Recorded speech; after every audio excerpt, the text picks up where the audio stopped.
down 20%. I don't know what this was at ICO, but this is let's look at this guy. Wanchain just came out March 23rd on the markets, opened at 437-ish. A little bit of a dump and came back.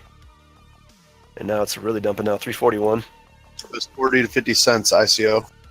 40 to 50 cents. So yeah, it's definitely come way up since then. I figured this would be, you know, this was a hugely hyped ICO. So, I mean, the price is... Circulating is low. Yeah, exactly. We don't. Do we know what the circulating supply is offhand? I think it's right around 220 million. I can look it up. It's 210 total. Okay, there you go. I meant total. My bad. We can maybe figure out what the circulating supply is though. But so yeah, let's check it out. They do have a subreddit. I always like to get some sentiment there by gauging their subreddit, which it's probably just gonna be huge. Yeah, they got 15,000 people subscribed there. Yeah, let's check into the website. Listen. Remember what Kashka was saying the other day? Oshkosh Bagosh, whatever her name was? Rebuilding finance with private cross-chain smart contracts. Connecting the world's digital assets, Wanchain is creating new distributed financial infrastructure. Cross-chain smart contracts built on Wanchain will power the new digital economy. And like I mentioned, they've partnered with Icon, ICX, and Aeon in South Korea. They're planning on like just revolutionizing South Korea with blockchain tech. And man, I think in general, South Korea just leads the tech space. So once they take over there, like all three of those are just going to go crazy as they just build partnerships over the years. Digital economy, Bitcoin is the first natively digital asset. Tens of thousands have followed. The digital economy is expanding exponentially. It will soon become the economy. Digitization of assets, that's happening more and more. These digital assets now operate in the domains of zeros and ones, Moore's law, and exponential scale. The impacts of the financial services industry will be profound. A historical example, digitization of photographs. Yep, it's a good example. And I'm hyping on some other companies that are actually doing that now, like this digitization of physical assets or just digital assets in general. You know, Engine Coin, which is geared towards the gaming industry. I think that's just ripe for disruption. Like, how many of us play games and always like the loot boxes, whatnot, collectibles? Like, imagine being able to like trade those across games, bring them outside of games, trade them on an open market, buy and sell them with a token. Man, because like personally, I was huge into Rocket League, and like all the loot boxes you get there, you'd have to go to like third-party websites and like hook up with other people online to like trade in a party one-to-one. Like, it's so inconvenient right now. Like, digital tokens and digital assets is just going to be crazy revolutionary space with blockchain. The other one's Block V. They are building like digital advertising assets that you can like create like advertisements in a feed. Like, say you like are scrolling through your feed, you see like, oh, get a free Coke by sharing this with 5 friends. You like click on it, it enters like an entry into the blockchain that now is a unique asset that is tied to you. And as you share it with friends, like it fills up the Coke, you see it fill up, and then you get a free Coke. Like, that's the most rudimentary example, but you know, advertising obviously is geared towards individuals these days. It's like they're reading into our lives. They know exactly what we're into. So you'll see relevant ads and you can earn assets that you actually want. Super cool model. So yeah, we're seeing that more and more, just digitization of assets, revolutionizing that space. New opportunities. Tell your local banker to stop focusing on repairing finance and their bottom line. Instead, create banking applications and services for the digital economy. Rebuild finance, expand top-line revenue, and change the world. I really don't talk to my banker much, but I'm sure that's a good idea. Financial infrastructure. Problem is today's digital assets are isolated in their respective chains. Yeah, that's exactly what I was talking about with Engine. Engine revolutionizing and making that more open. Wanchain connects these assets, enables banking applications to be developed that guide their flows on chain, removing centralized counterparty risk. Free Coke, always good. How many grams? I mean, it depends on how much you're into. I mean, Decentralized exchange. Oh, they're going to have a... Oh, this is an application scenario. Exchange the world's digital assets on chain. Transact using Wanchain's multi-asset wallet. Build decentralized exchange applications like Ether Delta with protocol tokens. And I think we're just seeing that more and more. Like there's tons of Ether Deltas, better Ether Deltas popping up left and right. Decentralized exchanges are just popping up like crazy. You're allergic to Coke? That's unfortunate. How many bottles? I don't know. Depends. There'll probably just be one in your feed and you share it. That was just like, that's an example I've seen for BlockV personally. They have a video on YouTube about it. You can literally just drop, like, you can drop it as a physical location on the map. So like you could do like a loot box, and to open it, you have to go to a physical location to get the key. So you could like do like advertising events where people have to go to a physical location to get the key. Like super cool opportunities there. Anyway, asset management tools, minimize exchange counterparty risk, master address, provides simplified and trusted audit. And that's just ICO platform. A lot of people are doing these decentralized exchanges, ICO platforms. So this is just the big one in South Korea, Wanchain, a distributed financial infrastructure that seamlessly connects blockchain networks together. And again, that's like the whole model between Icon and Aeon is they're all interconnectable, cross-chain. Wanchain is the one that's going to be connecting it all. I jumped in late. What is this? We're doing a deep dive fundamental analysis on Wanchain. The fun day mentals. Wanchain is not merely a universal cross-chain protocol. It's a distributed ledger that records cross-chain and intra-chain transactions. The ledger not only supports smart contracts, but also supports privacy protection. White paper. Let's get that tab open. We're going to glance at that. Rebuilding finance. We are passionate about rebuilding finance by connecting the world's digital assets onto a single blockchain. Ring signature provides complete anonymity for the signer of a transaction, and yet provides the ability for the receiver to correctly verify that the sender did in fact sign the transaction. The optional one-time addresses provides complete anonymity for the receiver of every transaction. Private send function breaks down every transaction input into a standard denomination, thereby providing further obfuscation to the transaction amount. ETH pushing up fast, probably on that Coinbase announcement, right? I don't think we got ETH up right now, but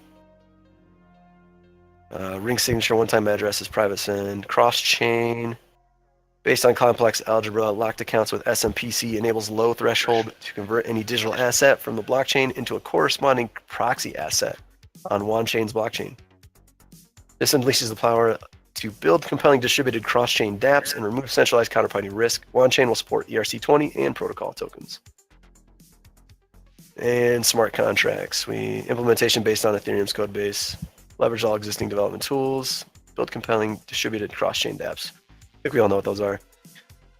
Roadmap. 2016. Research on privacy protection and cross-chain transactions. White paper published in 2017. And January 2018, Wanchain 1.0 goes live. Privacy protection, OneCoin, wallet, and blockchain explorer. Wanchain 2.0 by June. Integration with Ethereum and multi-coin wallet. By end of 2018, Wanchain 3.0 integration with Bitcoin and multi-coin wallet.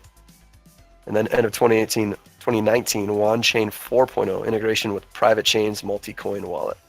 And that just shows you like all these new coins coming on the markets now, they're like revolutionizing the space and they still have a long way to go. So you think about like that huge pump for, Bitcoin in the early days and the huge growth potential. Like that's what these new coins are doing now. Like think about getting in on Amazon in the early days. Just insane growth potential if they can pull off what they're saying they can. But that's always the question. It's pure speculation now. Can they pull it off? And that's why you look at the fundamentals. You see who's behind it. You look at the white paper, see if it's even possible to pull off. They do have a GitHub. What's there?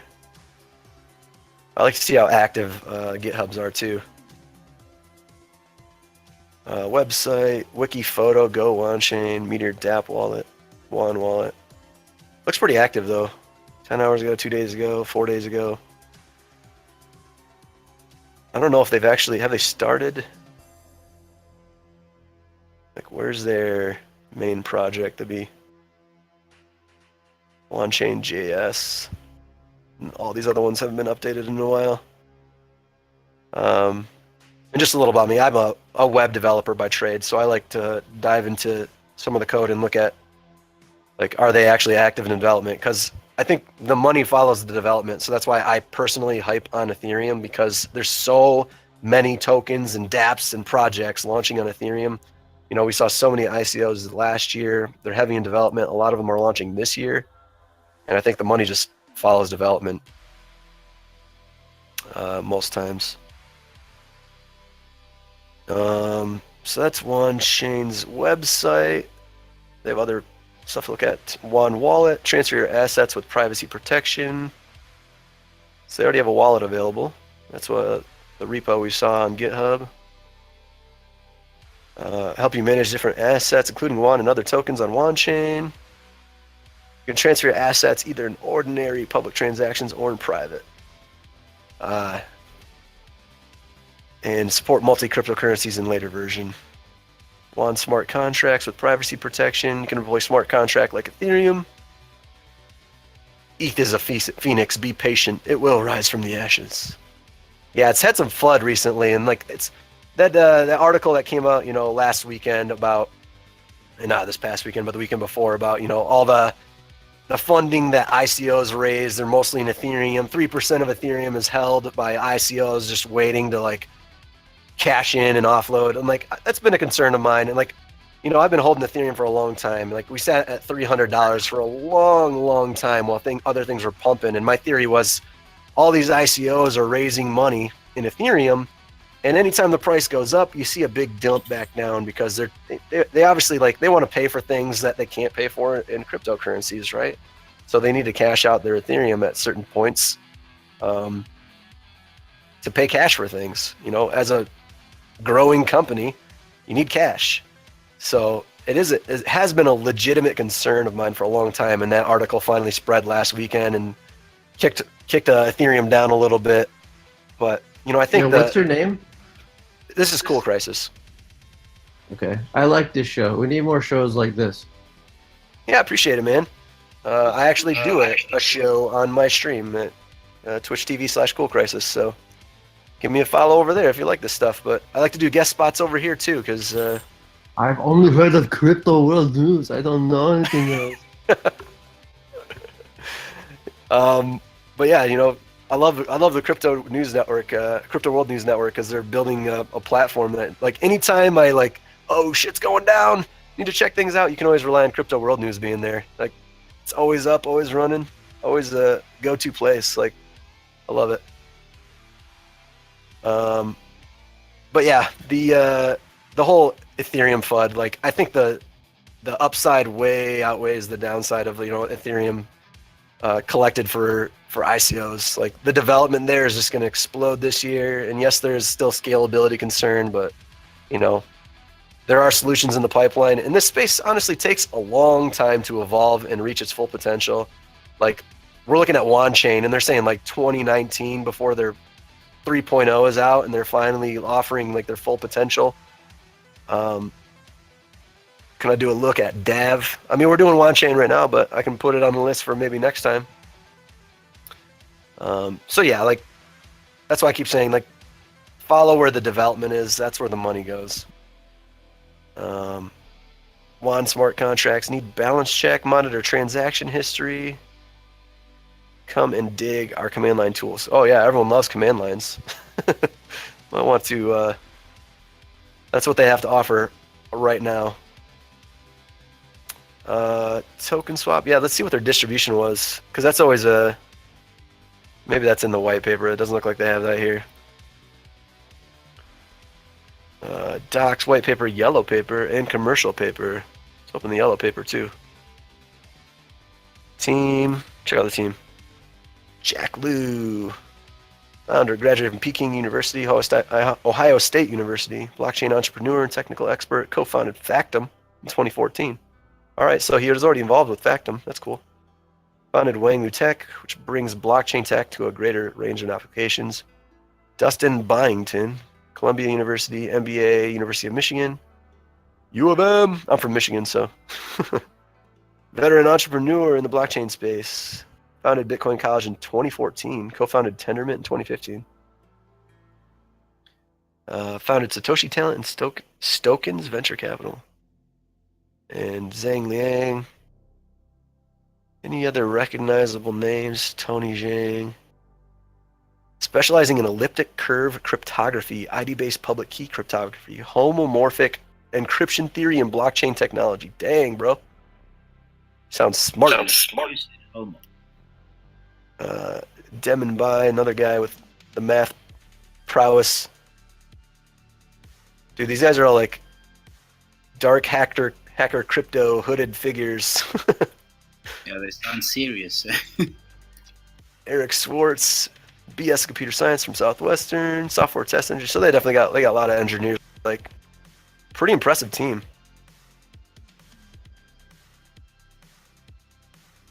Yeah, that's what I've been reading up on as well, and a lot of opinions say you don't get economists to build a good cryptocurrency. You need computer scientists. Exactly.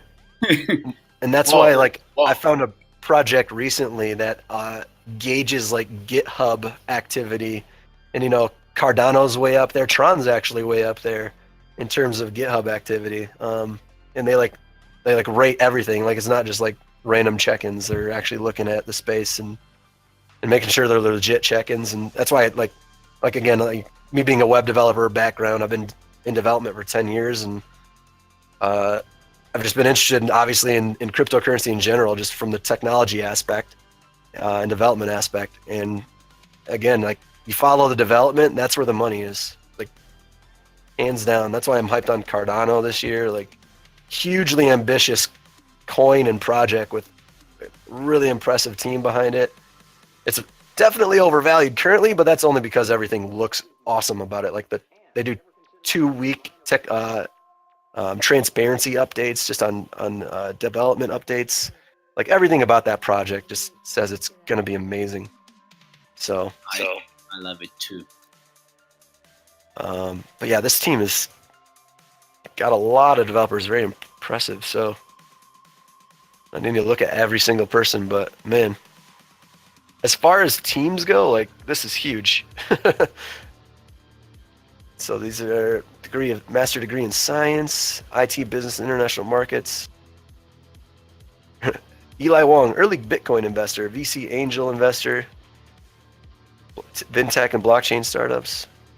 Yeah, and now we're at the advisors, man. Feng Han, Secretary General at DACA, Chairman at the board of Factum. So a couple of Factum guys. Founder of iSprint, Ramble Land, Chairman of North America Blockchain Association, founder of Bixen, Capital Partner. Any other recognizable guys here? Yeah, so just all around solid looking team. Look at the history of this level. We can see you're looking at the prices of Bitcoin currently. What is Bitcoin doing right now? That's XBTC. Still at 79. Holding at 79. How are they doing with peer review? Have they published any papers? Or is there anything there that says? Well, they got the white paper and yellow paper. I don't know if they're actually peer reviewed anything. Like, I think that's not really a metric I look at. I mean, I have seen a couple these projects do that, but it's not really typical from what I've seen. Well, but it's kind of, I don't know. For me, it makes sense because you get a bit of tunnel vision, and then Right. you don't see some downsides, some obvious, flaws, and you put it out to the community of Right. scientists and let them try and break it down and let them try and crash. Yeah. That- No, that's absolutely, that should be a more regular thing in this space, because all these white papers come out and say, like, oh, here's the problems we're trying to solve with blockchain tech, and here's how we're going to execute.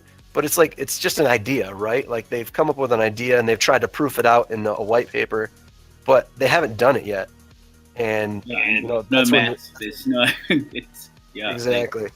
they're just wishful thinking, and I think that's why most of these coins are going to collapse. Yeah, and I generally say this about advisors.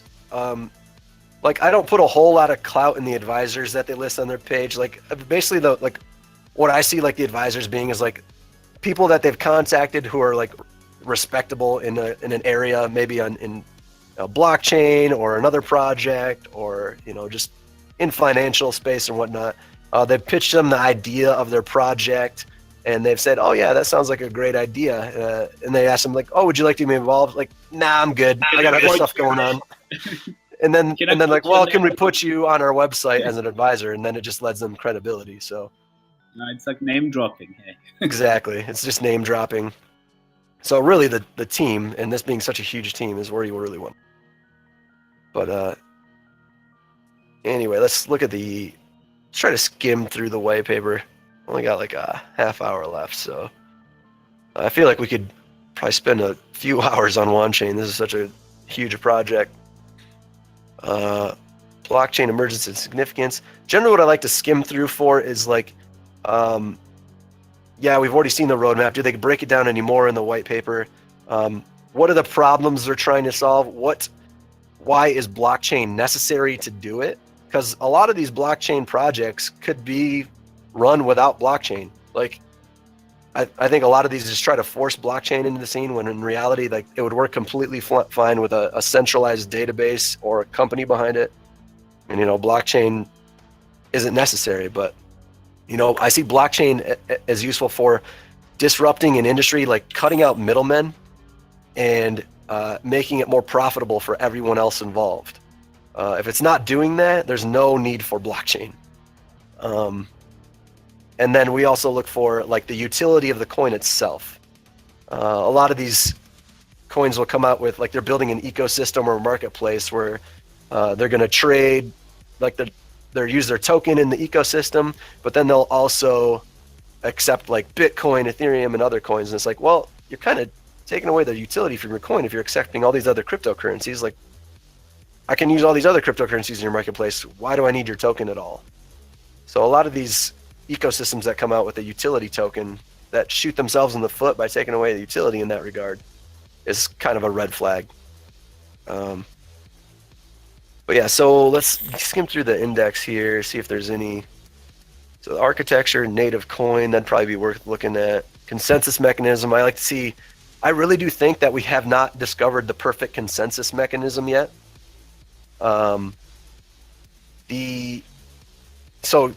Bitcoin's a proof of work, which we're seeing is like highly energy inefficient. It just solves arbitrary algorithms, which isn't useful at all. Like, maybe we can come up with a proof of work coin that solves useful algorithms in the future. Something just less energy intensive. So we've seen like proof of stake come out, and I don't necessarily think proof of stake is like the ultimate solution either. Then there's hybrid coins that do both, and then there's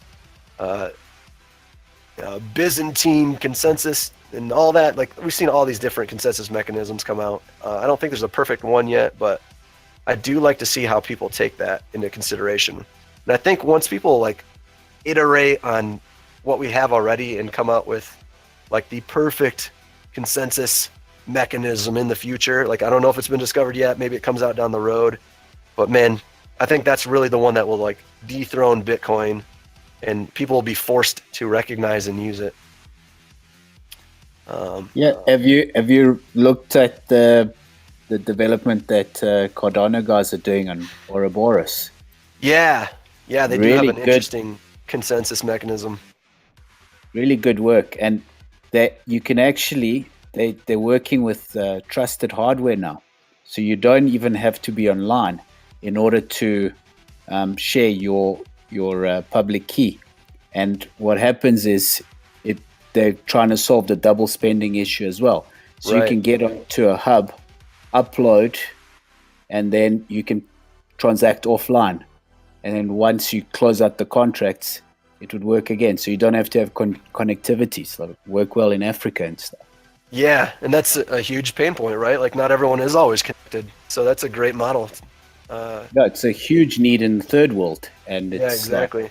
if they can make it work, it'll be amazing. Yeah, and like a lot of these projects talk about like banking the unbanked, and it's like they try to go from like a mobile angle because most people do have cell phones, but yeah, that would go even further than like, if you can go to a internet cafe or something. I don't know what they have in Africa. I've never been there, but some place where you get internet connectivity to do your banking or you need to do online, buy groceries, whatever we're doing in the future with blockchain.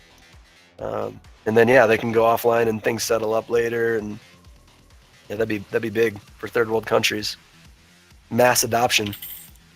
So design background. Yeah, it's a big hurdle because if things in the West don't work in emerging markets, and we have a lot of cell phone accounts, but nobody has got money for data. Right. And it's hellishly expensive. So then, it won't work if you have to download the whole blockchain every transaction. Yeah, absolutely. Yeah, that's a huge pain point that a lot of projects are trying to solve right now. And also, proof of work is just hungry, and it's costly. It is. It's that, as we've seen, it's just not efficient anymore. Like it was a great starting point, but now we're iterating, coming up with new consensus mechanisms, and yeah, the future will tell what the ultimate consensus mechanism is. But I don't necessarily think there will be like one to rule them all by any means. Like there's going to be plenty that work and work into the future. So design objectives. In order to build a more widely spread blockchain technology and digital asset applications, Wanchain has set the following objectives based on the research on cross-chain technology combined with the characteristic of decentralization and its application scenarios. Cross-chain asset transfer, connecting existing major digital currency networks such as Bitcoin and Ethereum, and completing asset exchanges. So, I mean, we're seeing this a lot in projects too, is just cross-chain transfers, like blockchain agnostic transactions. I think that will be big in the future too. Decentralized exchanges are coming out now, and they're doing that. Trades that happen on-chain instead of like, in a central database with just, numbers in a database that settle up later if you withdraw. Still think Doge solves a lot of problems. Yeah, Doge is still doing big things. Like that just got picked up by a new development team not too long ago, and hopefully they can still improve on that tech. Proof of work will remain dominant for as long as BTC is dominant in using. I agree with that. Like BTC is the main trading pair. As long as that's true on exchanges, proof of work ain't going anywhere. And Bitcoin still has got name brand recognition, so that's going to be like the next few years at least. Bitcoin's still going to run the show, in my opinion. Transaction privacy protection, functional extensibility, positioning. Through the establishment of links among different blockchains, the interledger transfer of assets can be achieved, providing infrastructure for financial applications based on digital currencies and digital assets. It looks like they're going for like financial applications first and foremost. Like they see the big picture there. I think we've seen a lot of these projects, Ripple, Stellar, all going after like financial institutions and whatnot. Well, Stellar's go more for sending money back to your family, right? Just cross-border transactions, which again is just more native of cryptocurrency in general. It's just borderless payments and transactions. Analysis of Bitcoin now. I think we all know what Bitcoin's about. On-chain architecture and technology. Distributed ledger that achieves the interconnection and interoperability between different blockchain networks, completes records of cross-chain transactions, maintains cross-chain transaction details.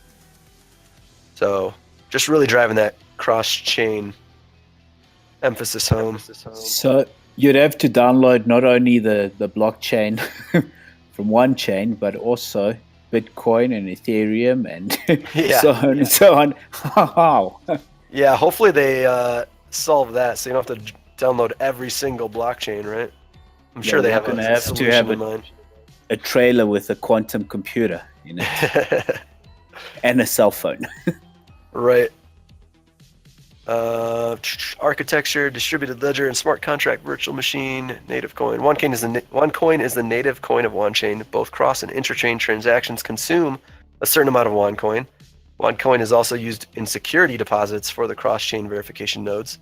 So that's their utility. That's it. I mean, maybe they go into that a little more later, but Wanchain adopts a proof of stake consensus mechanism for ordinary transactions, implements consensus and incentive mechanisms for cross-chain transactions.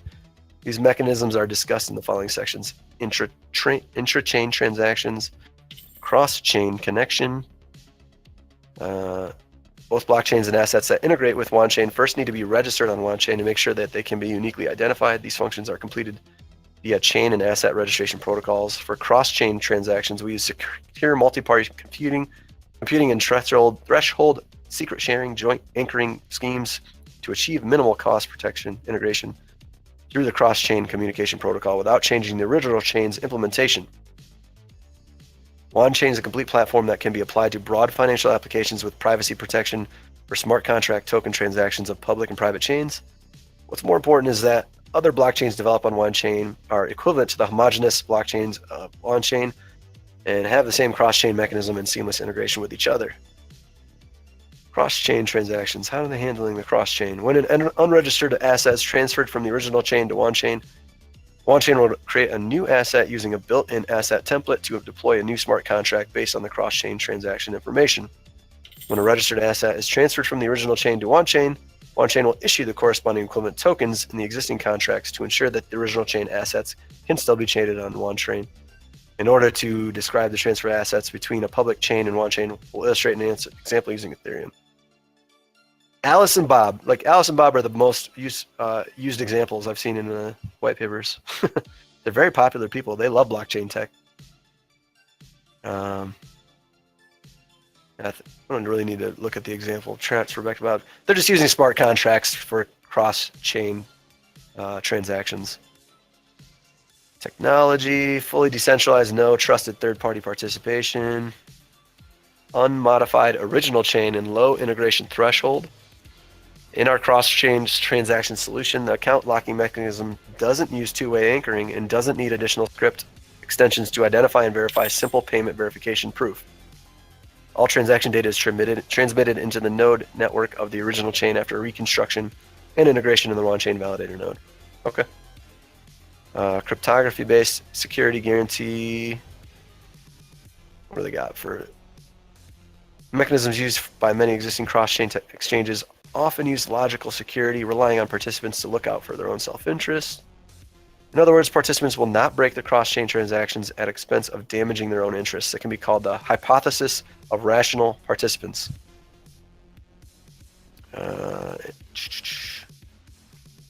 Threshold secret sharing technology, locked account management solution based on multi-party computing, privacy protection mechanism for smart contract token transactions based on ring signatures and one-time account.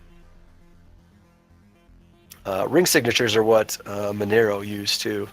If you're not familiar with that technology, that's an interesting read. Cross-chain transaction, privacy protection. I think we can assume that it's secure. Cross-chain communication protocol, functional modules. Like I said, I'm just trying to skim through, like, finding the important data here because trying to do this in an hour is tough. For such a huge project like Wanchain. I think I spent 2 hours on each icon and Aeon.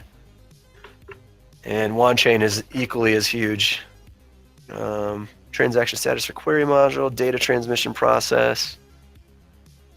Let's see, where we go here. Key technologies, verification node, consensus mechanism. Wanchain adopts proof of stake. Consensus description can be found in Ethereum. Theoretically, proof of work consensus algorithm is subject to the threat of 51% power attack, while similarly, proof of stake consensus algorithm is theoretically subject to a threat of collusion attack of participants.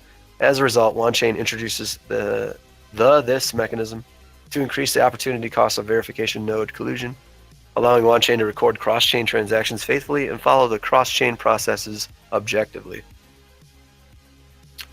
In short, the verification nodes on Wanchain are divided in 3 categories: cross-chain transaction proof nodes, vouchers, locked account management nodes, storemen, and general verification nodes, validators.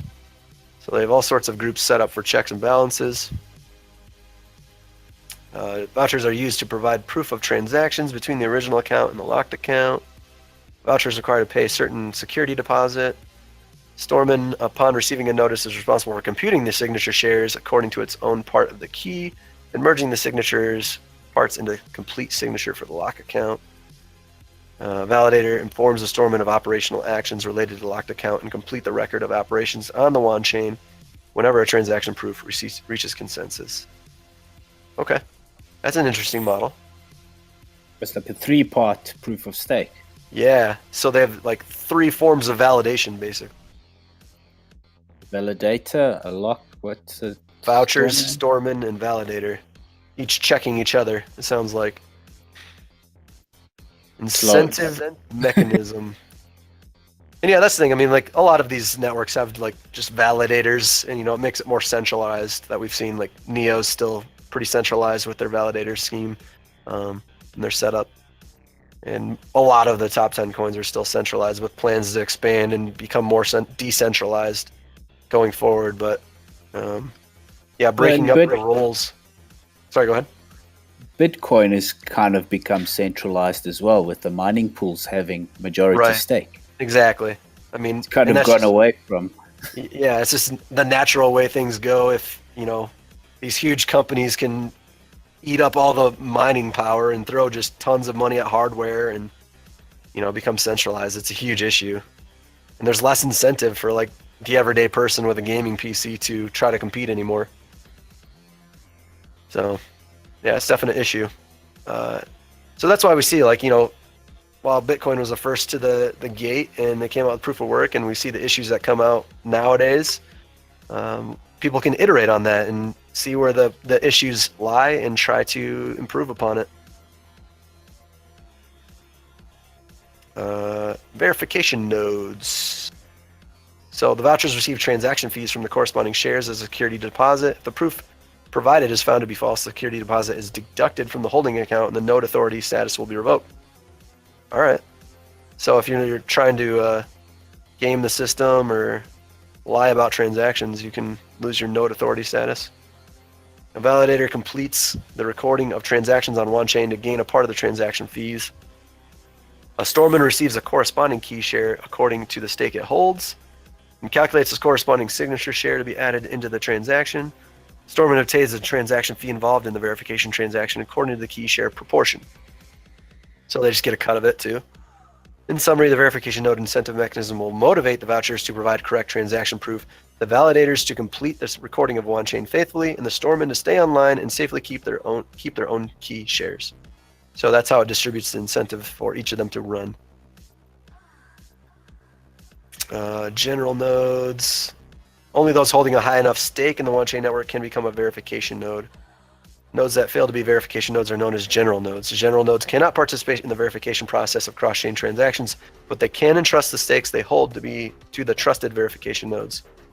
The entrusted verification nodes distribute the transaction fees they receive to general nodes in proportion to the entrusted stakes. So you can still get some incentive for being just a general node.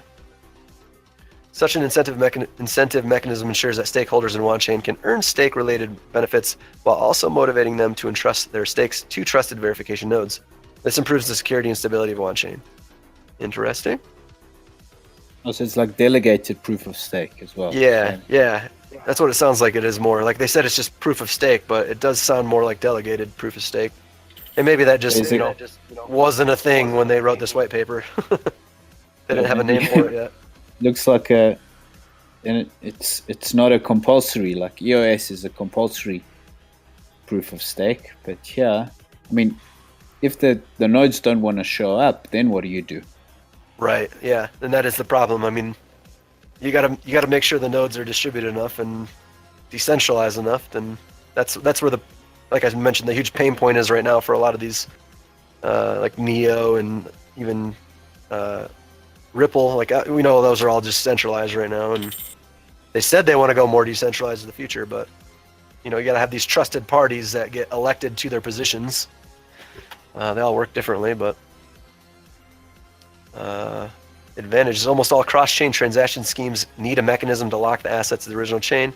Only when the triggering condition is met will the locked assets be unlocked and return to the original account or some other account. Existing mechanisms use the hash time lock contract scheme, the trusted third-party escrow account scheme, and the multi-signature account scheme. So that's how they make sure that every transaction is trusted and secure. Fully decentralized without third-party participation. Secure and stable. Easy integration, efficient data storage. Does it say how much of the stake goes to the developers, how much the dev team is keeping of initial coins? I wanted to see that too, like if they talked about that in the white paper at all. Let's try to get through some of the more technical stuff. We're running out of time here. See if we can look at that. Borrowing and lending. Like they said, they wanted to get into financials first. Payment and settlement, investing and financing, transaction and exchange, conclusion, references. No, nothing in the white paper about that. Let's see if the yellow paper had anything. Elliptic curve cryptography. This is more technical than the white paper, it looks like. Ring signatures, stamp system, smart contract, token privacy. Yeah. It doesn't look like they have any information about like the distribution from the ICO. Like that's kind of a red flag, right? I mean, if like it's always a red flag to me if less than 50% goes to the public. Like, maybe it's a commercial paper. We didn't check that one. Hey man, how come I keep hearing the Drekken website in the background? I've got it up on my laptop. Is it back up? No, it's not. I just happened to keep it up before it went down on my laptop, and now I'm not closing it ever because it's still working on my laptop. That doesn't make any sense. Oh, wait, how could it still be working if it works because it's just API calls. So I have basically the source code, the website, local on my machine because I went to the website. And since all it does is just execute API calls that are all external sites to Binance, it'll still run and operate. Okay, even though the website's not hosted anymore. But yeah, so I was talking about that on my stream today. Since it went down, I've been using this tool a lot on my stream to take positions on Binance. And since it's technically down, I'm gonna, like I said, I have a web development background. I was looking at some GitHub repos today, and I think I'm gonna build my own, just so I don't have to rely on others' software. So. Well, let's talk, man. Let's talk. Yeah. I mean, there's a lot of good repos out there for starting points. So. Have you seen my tool? No, I haven't. Project overview, Wanchain applications, crowdfunding. Let's look at this. What's your name again? I'm sorry, I have bad memory. CoolCriSys. Project overview. What is Wanchain? We know that. See the ICO distribution. Yeah, I'm so lost without that tool. I know, right? I love it. Like just the alerts and monitors. It's nice to have. I've pretty much fallen in love with it. Can someone send me my own link? Because I actually formatted my hard drive yesterday and I don't have it. Without Drekken's website, I never would have gotten out of the market in time for the Binance Filecoin phishing scam debacle. Right. That saved me. Yeah. Like the alerts are just so nice to have. It's in your inbox, Brock. Doesn't look like this actually talks about the distribution.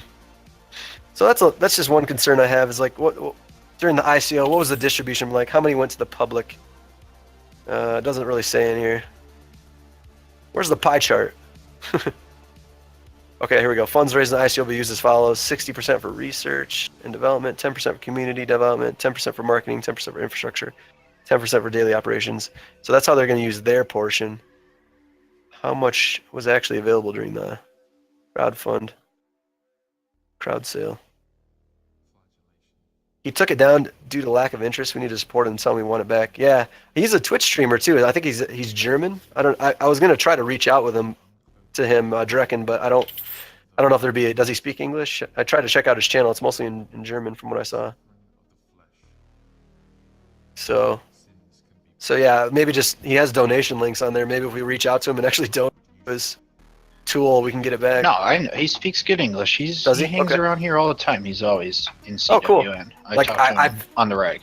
I've just never talked to him, so I don't know anything about him. But yeah, when I gave him a donation like 2 weeks ago, he told me I was the first. So oh really? it was That's kind of unfortunate. ridiculous because Yeah, like this tool is amazing. It's been spreading like wildfire on Twitch. And yeah, people don't donate. Like people are using it to make tons of money and doesn't get any donations. That's not cool. ZRX is pumping hard. I love ZRX. It is pumping hard. That's one of my major holdings. Damn, it is pumping hard. Holy crap.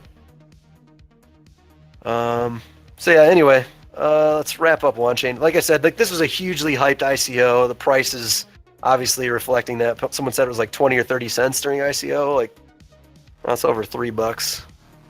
Like those people who got in the ICO are doing pretty well.